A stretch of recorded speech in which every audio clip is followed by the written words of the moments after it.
This video is sponsored by Squarespace. More about them in just a moment. Sometimes philosophers tackle the big questions. Who am I? Why is there something rather than nothing? Is there a God? And at other times, they write papers like Why Flatulence is Funny. And today, we're looking at that latter category. Those philosophical papers that seem so absurdly ridiculous to find out if there is anything in them. My name is Joe Foley, and this is Unsolicited Advice. Okay, first up, we have an incredibly titled paper by James Spiegel called Why Flatulence is Funny. And not only does it have a phenomenal title, it's got a phenomenal abstract as well. So I'm just going to read that for you now. Toot, pass gas, break wind, cut the cheese, float an air biscuit, burp from behind, blow the brown horn, the backfire, bat, bucksnort, booty bomb, colon cologne, drifter, fanny bubble, gasser, gurgler, moonbeam, nether belch, pants puffer, poo tune, rip snort, sphincter whistle, thunder dumpling, tush tickler, and trouser cough. These are synonyms for a bodily function that is as natural as breathing, eating, or sleeping. Yet unlike other physiological functions, the flatus is a source of endless humour, perhaps more so than any other subject in human experience. But why are farts funny? That is a question that is both serious and philosophically interesting. I'm not sure if I agree with the assessment that it is more funny than any other subject in human experience, but nonetheless, it's a very gripping opening. And effectively, this paper goes through a number of different theories as to what makes something funny and then attempts to apply them to flatulence, right? And to be fair, it's not a totally insensible question to try and work it out, even if it's not a great mystery of the universe. This was actually the paper that kind of inspired this video. I saw this title and I was like, there are loads of philosophy papers that are titled a bit like this. I think it'd be fun to go through. But anyway, it begins with a little bit of kind of history of the philosophical significance different thinkers had occasionally applied to flatulence. There's a reference to ancient Greek thinkers who may have considered that because breath or pneuma was an important part of kind of the human composition, that this was going to be farting was going to be some kind of great loss potentially. I haven't checked any of those claims. Maybe he's just being tongue-in-cheek. But of course, the pneuma was important to some Greek thinkers, so I don't want to question that bit.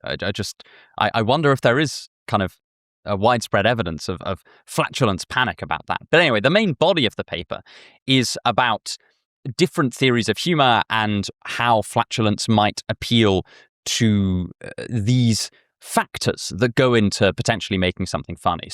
And these are three very, very well-known theories of humor within philosophy. So the first one that he examines is the superiority theory, which is the idea that something is funny because it gives us a temporary sense of superiority over and above the object being mocked. So I think this originally comes from Aristotle. I don't know if it predates him, but Aristotle's the reference that he makes in the paper. And we can think of scenarios that are quite neatly explained by this superiority theory. So imagine you've got, 5 school children. One of them points at a relatively disliked school child and says, "You smell," to the great ovation of all of the other assembled school children. That seems like it is at least partly or naturally explained by the superiority analysis of humor, whereby something is funny or something is lent its humor by the fact that it makes the person laughing feel a little bit superior. We could also think about the mocking laugh of Don Juan that Albert Camus talks about in The Myth of Sisyphus. This sort of carefree laugh that Don Juan has because he has access to this way of living that is not available to other people. So that's one way you could think about this. And if we were to apply this to flatulence, we might say that, the superiority theory would explain the humor of flatulence by saying something like, well, when somebody passes wind in your presence, especially if it's in an inappropriate place to do so, you feel a bit superior. You feel, okay, relative to that person, I'm doing all right here. And thus, humor is created. Another classic theory of why something's funny is the incongruence theory of humor. And this is very, very natural. I feel like this is when most people, if you ask most people, why do you think something's funny? I feel like they probably come up with something like this. This is just that there is a disconnect between what has occurred and what ought to occur, right? I mean, so many joke structures are a bit like this. There's a paper that we're going to look at later on puns, and puns are a form of humor created by incongruence. So words are meant to mean one thing. You expect the words to go a certain way, and they go a different way. And that can be funny, or naff, as we'll come on to when we look at puns. But yes, the incongruence theory goes a bit like that, effectively. And again, applying this to flatulence, we can think about it as the conflict between social mores and the event that has occurred, that of passing wind, because passing wind is, of course, frowned upon in most situations. So there is an incongruence between what people expect and think ought to happen and what actually does happen, and that gives rise to humour. Similar to how, a kid at the dinner table might point to Granny and say, "Granny, your nose is really big," or something, and everyone's like, "Oh, that's adorable," because they're a child and they just say whatever's on their minds. But also it's funny partly because that's the kind of thing you're not meant to say to Granny. And the fact that this toddler has said that to Granny is thus funny. It's incongruent and therefore funny. And lastly, there is the relief theory of humour. I think the best example that you can use to illustrate this is something like nervous laughter, where through laughing you are granting yourself some kind of psychological relief. Under this view of humor, laughter is less like a thing that needs to be explained by stuff out in the world, and it's more like a form of releasing energy, hence relief. Now, Spiegel incorporates a lot of these into his account, but he ends up drawing from another thinker called John Morial, who argues that each of these three attempts to analyze humor share a common core. And that is, and I'll quote directly from the paper here, the notion that laughter always results from a pleasant psychological shift of some kind. Incongruity theorists focus on the cognitive forms that this shift often takes, while superiority and relief theorists emphasize affective dimensions. But for there to be true humor and ultimately laughter as a physical response, this psychological shift must be pleasant. And this is kind of an additional layer to his analysis. And we can see how this might make sense, right? So somebody farting at a funeral is incongruous, and maybe that's funny, especially if you're like not that close to the deceased. We could also imagine that could be like deeply unpleasant, and that people might not laugh due to the fact that it's unpleasant. I don't think that pleasantness is necessarily a good way to analyze all kinds of humor. I think there is such a thing as an uncomfortable laugh, like an unpleasant kind of laugh. But nonetheless, I do think it's appropriate to the case of flatulence, because I do think that we largely find flatulence funny when it is both incongruous or makes us feel superior or grants us, a sense of release of nervous energy or something, but that is also pleasant as well. And the example that Spiegel gives is if somebody farts, it might be funny at first, but then if it really does smell like quite badly, it ceases to be funny. It just becomes unpleasant. I don't know, maybe for some people it doesn't cease to be funny, but I think for a lot of people it ceases to be funny there. And for those where it doesn't cease to be funny, it's because that is almost a further incongruity that they can then take a bit of pleasure in. So I don't know. Funnily enough, there was a response to this paper, which we won't go through because I don't just want to talk about flatulence the entire video. That feels, wrong. Wrong is the wrong word. It feels like we can cover more topics than that. But there was a response paper by a guy called Stefan Steinart that is called Cut to the Chase, Reply to Spiegel's Why Flatulence is Funny, where he basically accuses Spiegel's account of not being very informative. And yeah, there's probably further work to be done here should people want to take up the quest of discovering why it is that flatulence is funny. Nonetheless, I do like applying abstract theories of humor in this way. I think that this is a fun way to bring out the everyday relevance of philosophical concepts, how you can use them to address perfectly ordinary and commonsensical events around you. It doesn't always have to be applied to, God or the abstract world or metaphysics or what's right or wrong. It can also be used to illuminate everyday experiences. And I think that's lovely. I like philosophy applied to the everyday, as well as philosophy applied to grand mysteries and such. That's my kind of jam. So yeah, that was the paper that inspired this video, and I think we ought to move on to the next one. But before moving on, I just want to take a quick moment to thank today's sponsor, Squarespace. If you're looking to build a website, then you know it can be a real hassle. First, you have to find a domain name and then construct the entire thing. And there's always this little voice telling you that you've messed it up and are creating something that doesn't just look untidy, but outright unprofessional. But this is where Squarespace comes into play. They take all of that complexity and compress it into a single platform, using ready-made templates to take all of the headache and stress out of website building. Their block-based fluid engine editing system is also really easy to use, and it makes it simple to integrate anything you want into your website without having to master some elaborate coding language. Head to squarespace.com/unsolicited advice and use the code unsolicited advice to get 10% off your first purchase of a website or a domain name. But anyway, back to the video. Okay, next up we have a very provocatively titled paper by Travis Timmerman called "Sometimes There Is Nothing Wrong with Letting a Child Drown."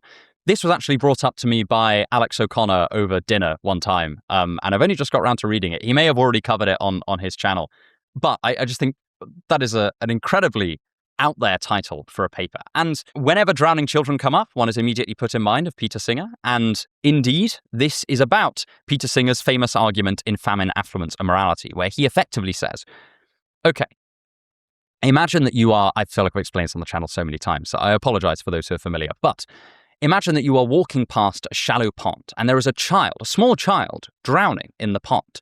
You could wade into the water and save the child, but you're wearing your $200 shoes and $200 suit, and you don't want to ruin them, so you walk past and you let the child drown.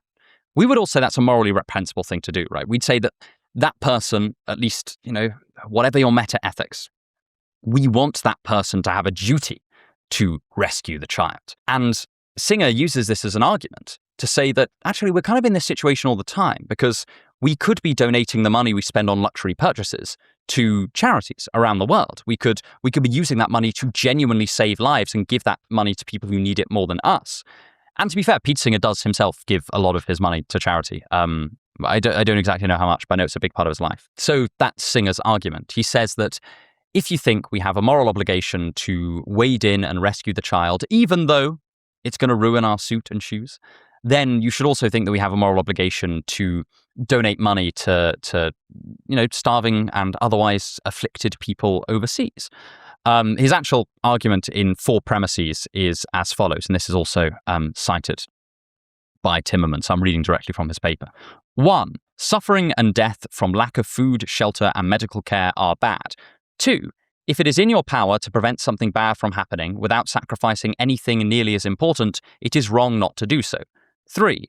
By donating to aid agencies, you can prevent suffering and death from lack of food, shelter, and medical care without sacrificing anything nearly as important. 4. Therefore, if you do not donate to aid agencies, you are doing something wrong.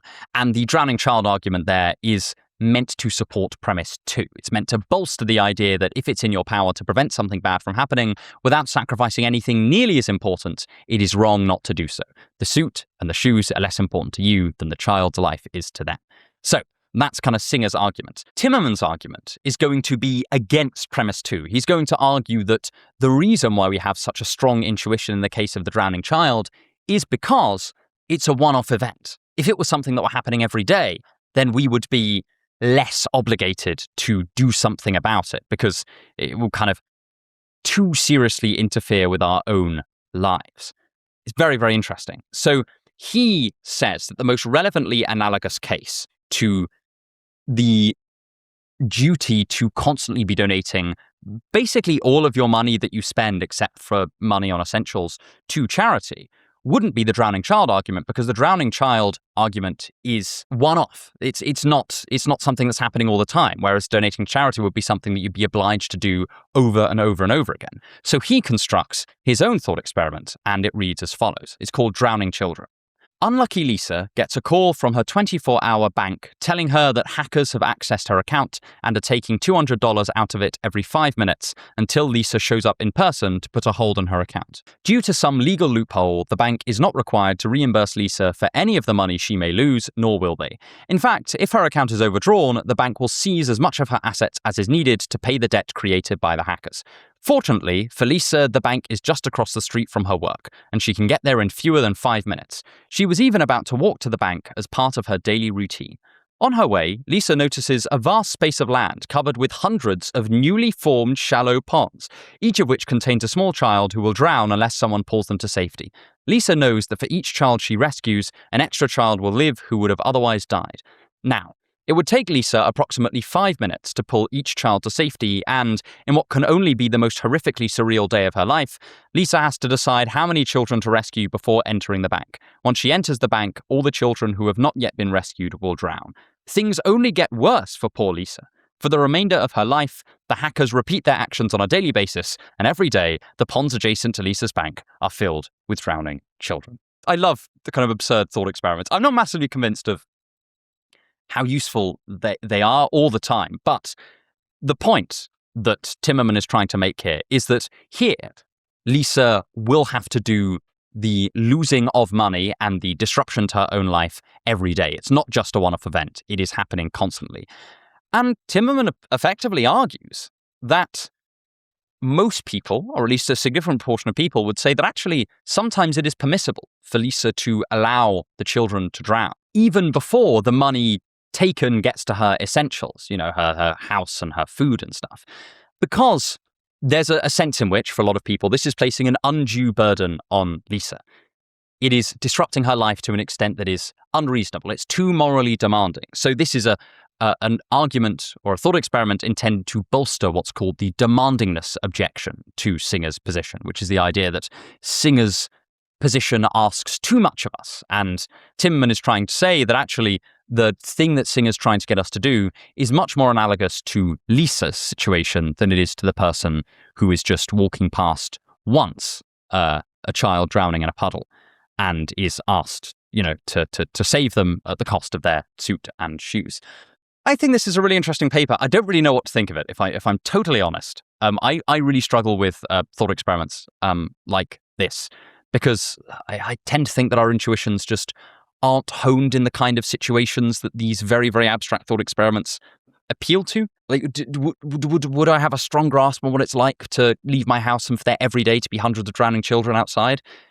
How would we communally react to that? I'm just not sure. But it's a very interesting paper. I highly encourage you all to read it. And also, I think it does lend some kind of definite, concrete example to people's feelings that Singer's demands on our actions may be too high. It's a very interesting paper, incredibly provocative title. Right, next up we have Dad Jokes and the Deep Roots of Fatherly Teasing by Mark Hyde Knudsen. I don't know if I'm pronouncing that correctly. It looks like a Scandinavian name, so I'm terribly sorry about that. And this is, in effect, a functional analysis of dad jokes. It draws from particular facets of cultural studies and even dips into kind of evolutionary biology at points.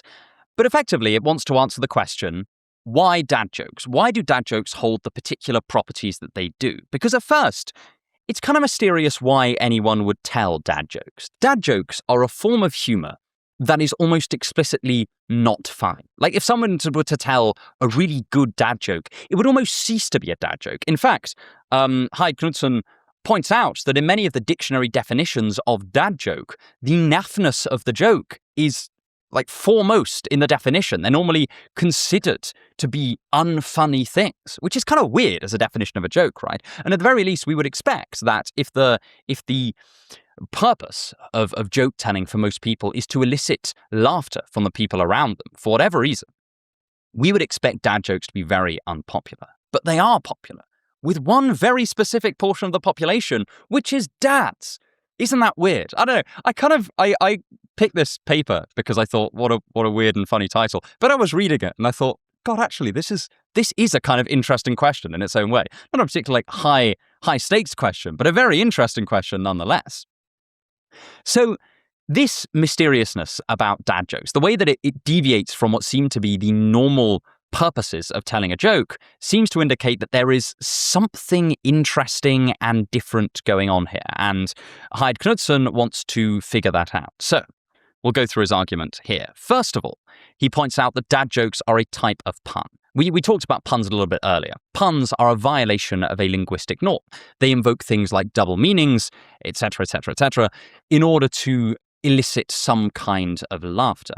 Although puns also have a really bad reputation. And why do they have a really bad reputation? Well, Knudsen points out that most of the time, we don't care enough about linguistic norms in this sense to find the incongruity brought on by a pun to be all that funny. In fact, he points out that often when puns are considered funny, it's because they're tapping into some kind of additional incongruity. Like if they're a particularly dark pun, they might tap into moral incongruity. Or if they are a particularly like a racy pun, they might tap into some kind of normative incongruity that might fall short of morality.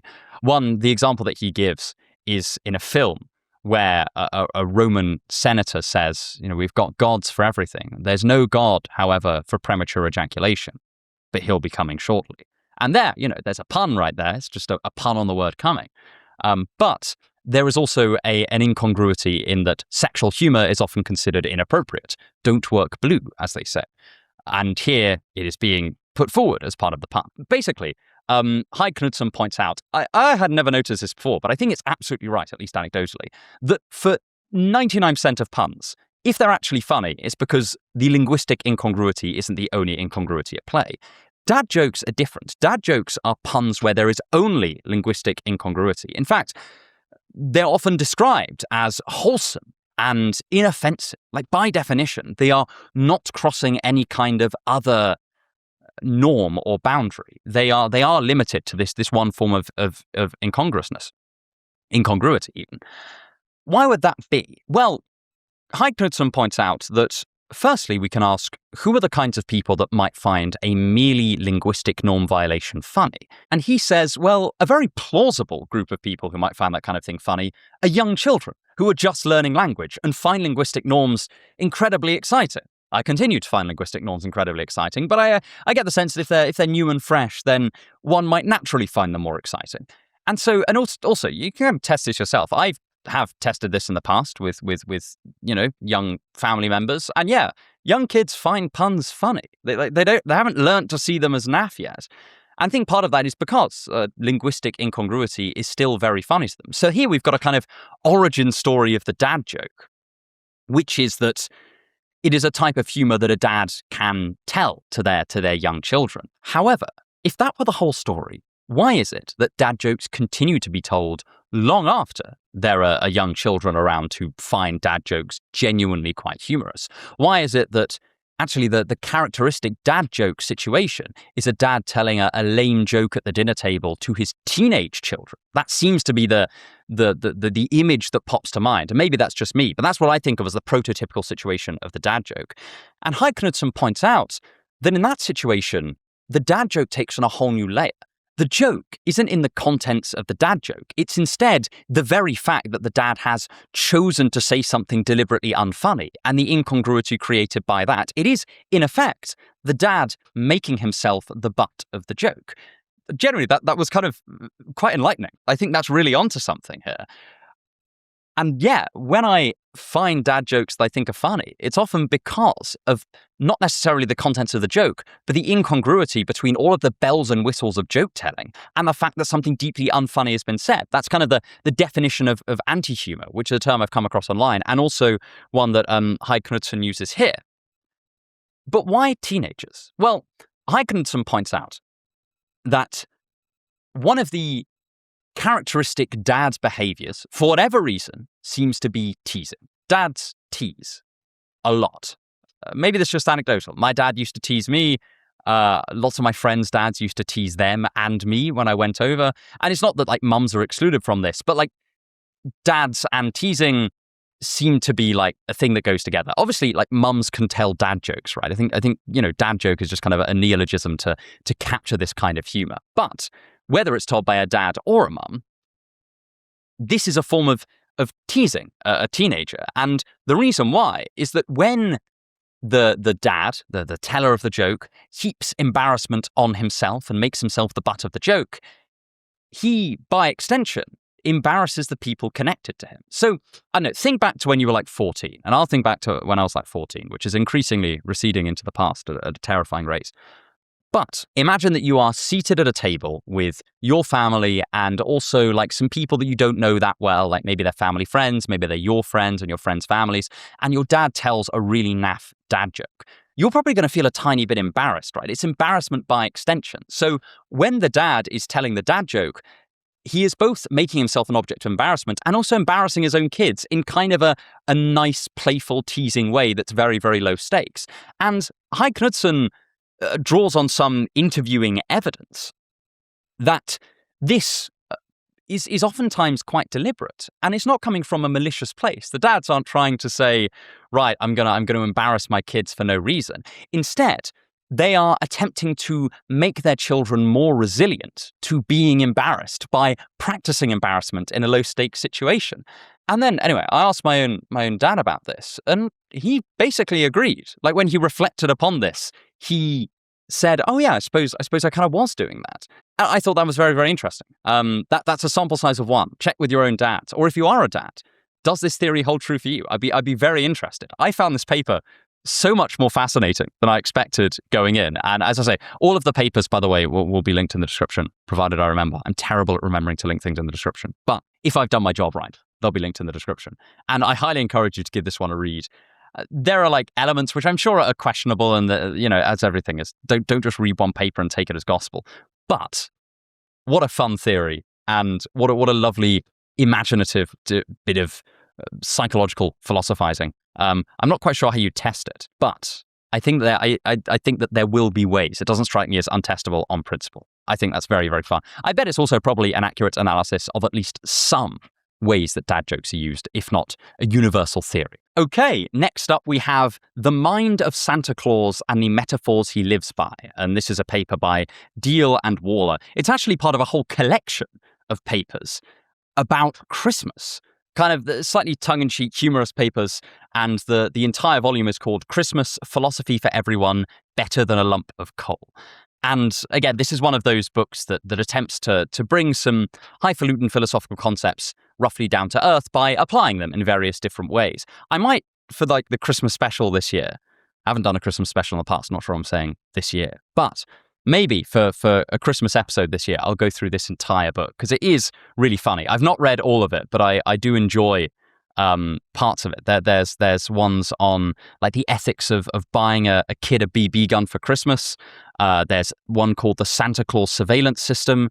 There's the one on the ethics of elf sweatshops. They're all like really, really quite good fun. Things that you could intuitively ask about Christmas that are philosophically relevant are covered in this book, and I think that's great. And this chapter, called The Mind of Santa Claus and the Metaphors He Lives By, is on what kind of creature Santa would have to be, and also what metaphors we use to understand Santa, which I think is quite interesting. I think obviously the second part of that is probably more useful than the first. I think that the first part is largely just like good fun. One of the things they point out, which is something that struck me a little bit as a child. I remember asking my dad when I was like 5, was Santa one of the Greek gods? Because it struck me that Santa is a bit of a polytheistic deity. I didn't put it in this terms when I was 5, obviously, but like reconstructing my thought process, probably more charitably than it actually happened. Santa seems to be this sort of polytheistic deity, right? He kind of has a sense of justice and punishment, but it's much more human than like gods, a kind of monotheistic gods style of punishment and reward, where God's will and necessity are kind of bound up together. And you don't really have that with Santa. Santa is conceived of as much more of a human agent, dishing out punishment and reward through kind of ordinary-ish human processes.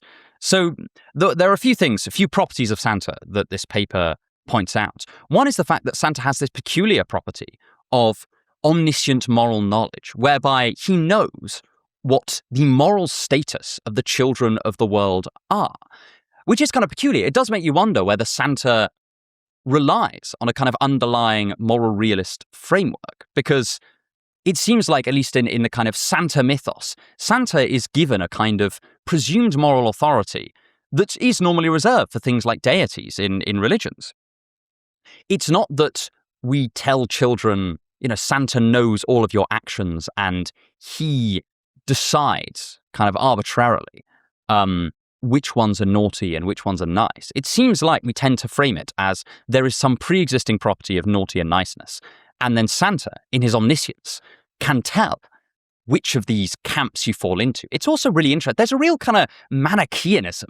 So this isn't actually from the paper. This is just me spitballing. But there's a real kind of Manichaeanism in the way that Santa puts forward these two different moral categories and sort of will sort the world into one of two camps. We can almost imagine a kind of the forces of niceness and the forces of naughtiness. These two opposing principles playing themselves out across the ages. Maybe that's overthinking things slightly. In fact, that's definitely overthinking things quite a lot. But it is a kind of an interesting facet, I suppose, of the way that we have chosen to construct Santa as an idea. He is this kind of being that taps into both some kind of pre-existing set of realist properties. Seemingly, like within the fiction of Santa, Santa seems to tap into this kind of general moral realist framework, but at the same time, he applies it in what seems like quite a human way. It doesn't seem like him, and it doesn't seem like he's the grounding for these moral properties. He seems like more of the enforcer. Anyway, the second part of this paper deals a lot with the metaphors we use to approach Santa. So it is a good passage. Santa has not been bribed or persuaded. He is not engaged in arguments with peers, friends, or enemies about the moral worth of your actions. He has no special interests or self-serving ambitions. Godlike, Santa sees all and needs nothing. He alone decides, and he alone is the ideal man to make the decision. So yeah, there Santa almost inhabits the metaphor of a judge. It's very interesting. I actually think that some interesting ideas are introduced in this paper. So one thing that they talk about is conceptual metaphor theory, which is a theory that, as I say, was pioneered by George Lakoff and Mark Johnson in 1980. And it talks about the importance of our framing metaphors in different discussions. So the example they use is like, in a debate, we quite often say things like, he destroyed him, or this person won, or he was attacked, or he was defeated. And they kind of point out these are military metaphors. The underlying conceptual framework at play is, as they put it, argument is war. And that's not how we needed to think of debate, right? That is a framework that we're using to make sense of debate, but we could pick others. The one that they say is dance. Imagine if we'd have thought that argument was dance, or that argument was building, right? I really like argument as building, as a kind of alternative metaphor. You know, what did they construct in the debate?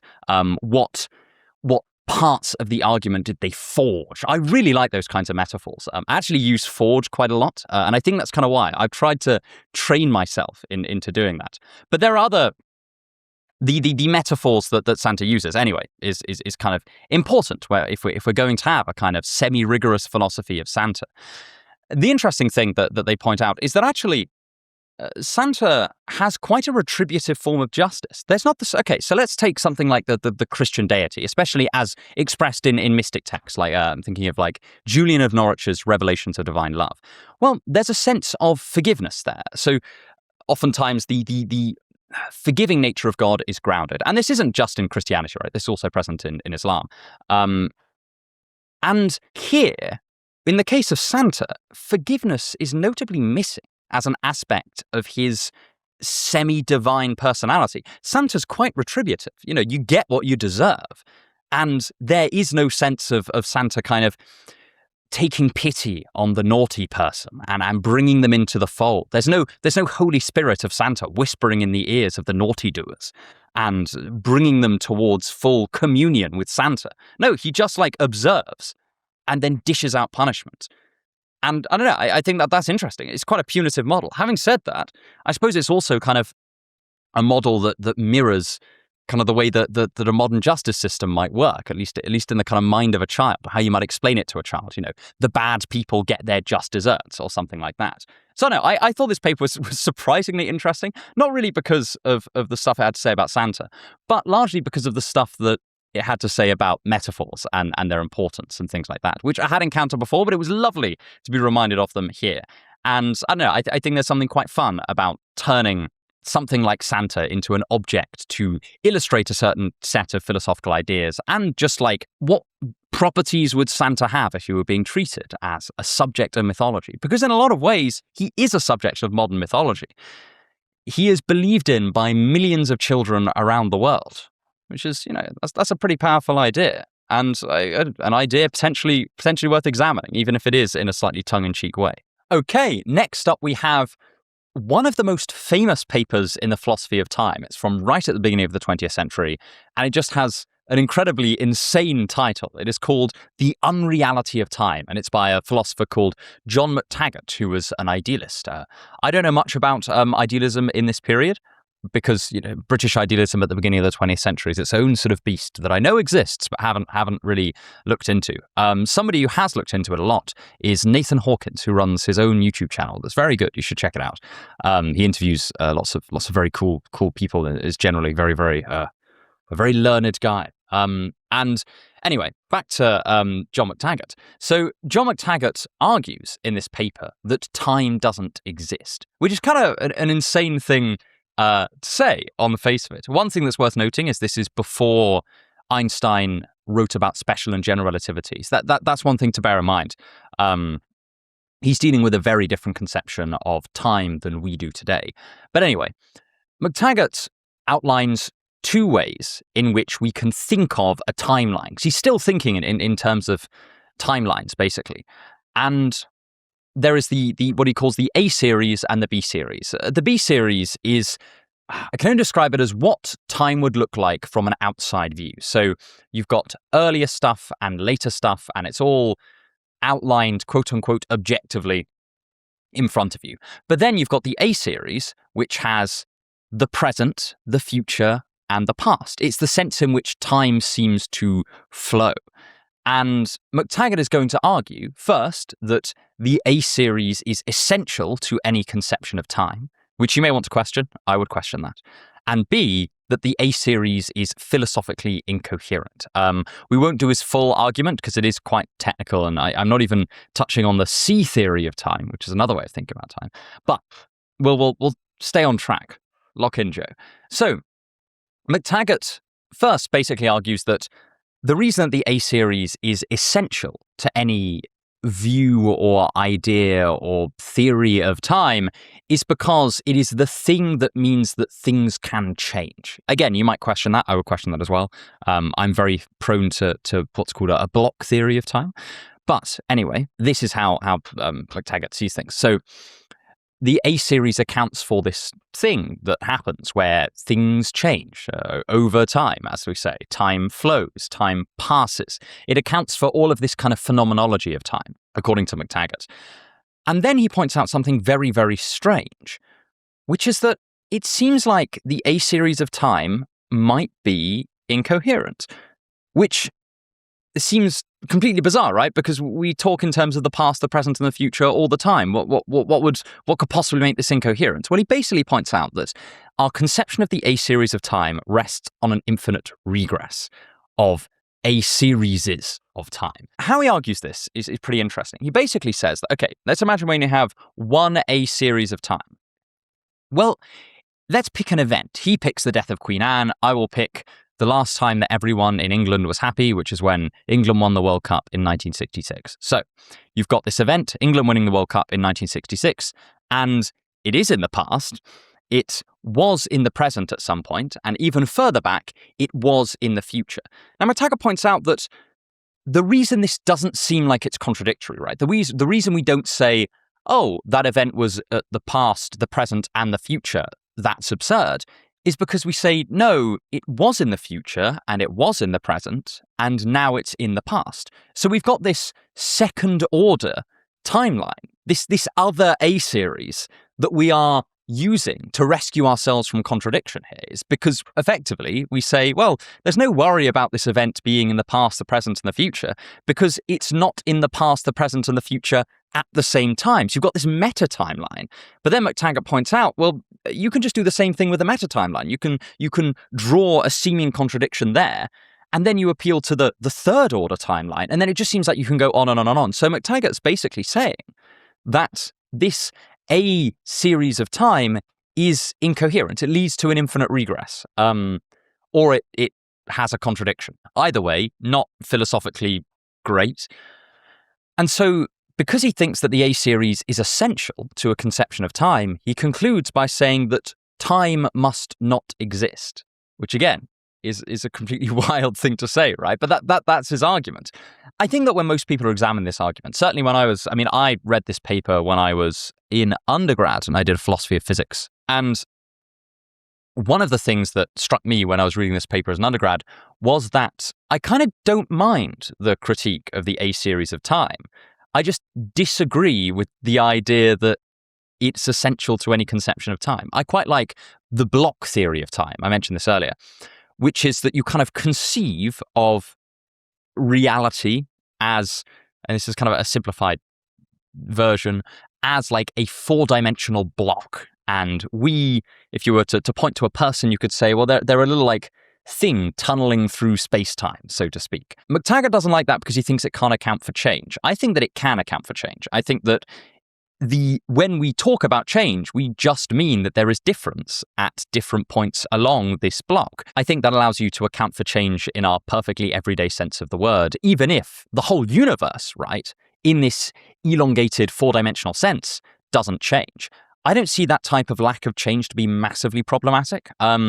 Maybe there are good reasons to think that it is. I mean, I'm not a physicist and I'm also not a philosopher of time, but I quite like the block theory as a philosophy of time. And so as a result, I kind of gently accept McTaggart's criticism. There are ways you can push back on the argument, obviously, because there are ways you can push back on any philosophical argument. But I think that this is a good reason, or maybe a good is too far, but it is a reason, a motivating reason, maybe, to question this A theory of time and instead embrace the beauty of the eternal block. So in McTaggart's argument, I reject the first premise, the idea that the A series is essential to any coherent conception of time. And there are problems you can point out with his argument, but obviously people have given responses, but I don't even need to do that because I just think that his starting premise that the A series of time is essential to any conception of time, we don't need. I think that we can do without it. I think that the B series of time and the block theory of time can do an awful lot more than McTaggart is giving it credit for. And as I say, the interesting thing about this is that this was published before any of Einstein's theories of special or general relativity were out and about in the world. At least I'm pretty sure. He certainly doesn't reference them. So if they weren't, I'll just look that up actually.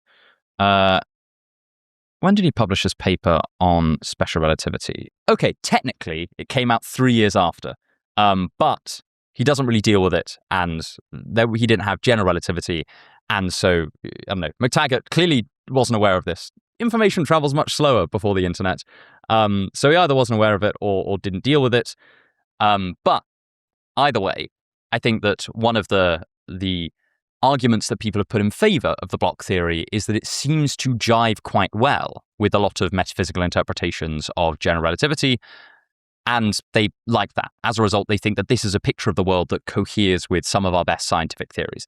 There are arguments about that. I really can't get into it, partly because I certainly wouldn't be able to do it justice now without going back over my notes from third year. But highly interesting. I really encourage you to read this paper. It's a very, very influential paper. A lot of the other papers on our list have been kind of silly. This is one of the most influential papers ever in the philosophy of time because it has such an unintuitive conclusion. It's difficult to say exactly what's wrong with the argument at first blush. Well, it's less difficult now because more and more people are comfortable with this block theory of the universe.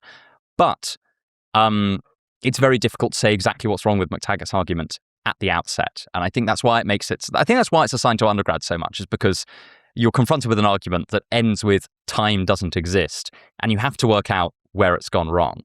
I think that's fun. I think it's a really good exercise to put an undergrad through. And I think it's a very good exercise to put yourself through. So as I say, paper will be linked in the description. Please do give this one a read. Even if you don't give any of the others a read, this is a really, really fun paper. And it's also, as I say, one of the most influential papers in historical philosophy of time. So very much worth reading and showing your friends and all of that lovely stuff. Okay, that's all we have time for today. Thank you so much for watching. I hope you enjoyed this. It's kind of a new style of video. If you want to check out other kind of casual bit of fun philosophy videos, I've got a playlist of them right here. Thank you so much for watching and have a wonderful day.